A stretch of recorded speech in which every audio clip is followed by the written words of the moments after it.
National education policy जो अब भारत सरकार उसको इम्प्लीमेंट करना चाहते हैं वो बहुत स्वागत करने का विषय है। वास्तव में इसमें निहित 3 लैंग्वेज फार्मूला जो है वह लोगों के लिए वरदान है, क्योंकि भाषाओं के मिलावट से ही राष्ट्रीय एकता को हम प्राप्त कर सकते हैं। उदाहरण के लिए 3 लैंग्वेजेस, 2 भारतीय भाषाएं जरूर उसमें होना है। जो कोई भी व्यक्ति जितनी भाषाएं सीख सकता है उससे उस भाषा को कोई लाभ नहीं होता है, उस भाषा के प्रांत के वासियों को भी कोई लाभ नहीं होता है, लेकिन लाभ उसी को होता है जो वो लैंग्वेज सीखता है। इसलिए जिन कितनी भी भाषाएं हम सीखेंगे तो हमें ही लाभ होता है, उस भाषा को नहीं होता है। और जहाँ तक हिंदी भाषा का सवाल है, मेरा विश्वास है, मेरी मातृभाषा तेलुगु है, फिर भी ये 3 लैंग्वेज फार्मूला जो है इससे अत्यंत लाभ जो हिंदी तरह क्षेत्रों के लोगों को होता है। मेरी मातृभाषा तेलुगु है, साथ साथ हम अंग्रेजी सीखते हैं, उसके साथ साथ हिंदी भी सीख सकते हैं। तो इससे क्या फ़ायदा होता है? हिंदी विंध्या पर्वत को पार कर, मध्य भारत को पार कर, बिना हिंदी के कोई भी किसी भी क्षेत्र में महान और मुखिया और नेता बन सकता है, क्योंकि ये हिंदी जो है भारत में बहुत से लोगों से, ज़्यादातर लोगों से बोली समझी जाने वाली भाषा है। और ये ओवरहेड टैंक जैसा है, अगर किसी भी क्षेत्रीय भाषाओं से संबंधित विषयों को हम हिंदी में लाएंगे तो ओवरहेड टैंक में चले जाने का जैसा है, वहाँ से सभी भारतीय भाषाओं में हो जाती है। इससे हमको बहुत लाभ होता है। और ये हिंदी का प्रचार और प्रसार जो है महात्मा गांधी जी ने शुरू किया है। स्वतंत्रता आंदोलन के समय में हिंदी प्रचार और प्रसार को गांधी जी ने एक रचनात्मक कार्यक्रम का अंग बनाया है और उससे सभी देशभक्त लोग हिंदी प्रचार करके स्वतंत्रता आंदोलन में काम किया है। इसे एक पवित्र कार्य है, गांधी जी ने माना है। इसलिए अब हिंदी को थोपने का विषय सब लोग, कुछ लोग कहते हैं, ये थोपने का विषय नहीं है। किसी भी पर कोई भी भाषा थोपी नहीं जाती है। जहाँ तक हिंदी का सवाल है, ये महात्मा गांधी जी ने तो शुरू किया है, तो राजाजी, दक्षिण के नेताजी राजाजी, सरदार वल्लभ भाई पटेल, सभी हिंदी तर क्षेत्रों के लोगों ने इसका स्वागत किया है। और गांधी जी ने इस हिंदी प्रचार और प्रसार को पूरे भारत में लाने के लिए ब्रिटिश सरकार के खिलाफ आंदोलन का एक अंग बनाया है।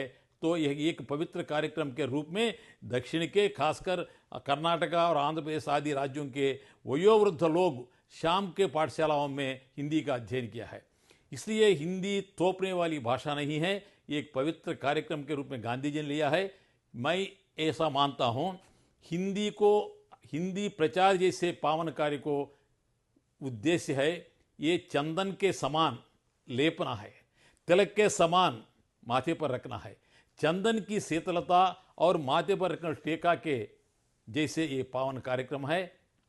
और जो कोई भी उत्तर भारत के लोग, हिंदी क्षेत्र के लोग हिंदी और अंग्रेजी के साथ साथ अन्य भारतीय भाषाओं को भी सीखेंगे तो उनको ही लाभ होता है। जहाँ मैं तेलुगु का व्यक्ति हूँ, मेरी मातृभाषा तेलुगु है, अगर मैं हिंदी सीखता हूँ तो पूरे उत्तर भारत में पूरे हिंदी क्षेत्रों में मैं जा सकता हूँ, काम कर सकता हूँ। और उन क्षेत्रों में जहाँ तीसरी लैंग्वेज के रूप में अंग्रेजी और हिंदी के अलावा अन्य भारतीय भाषाओं को वे सीखेंगे तो वहाँ भी हमारा ये काम हो जाता है। इसलिए ये 3 लैंग्वेज फार्मूला जो है राष्ट्रीय एकता का एकमात्र साधन है। इसलिए मैं तहे दिल से इसका स्वागत करता हूँ। 3 लैंग्वेज फार्मूला का ये थोपने की नहीं है, एक पावन कार्यक्रम है। जो कोई भी, फिर एक बार कह रहा हूँ, जो कोई भी किसी भी भाषा को सीखता है उस भाषा को कोई लाभ नहीं होता है, सीखने वालों का लाभ होता है।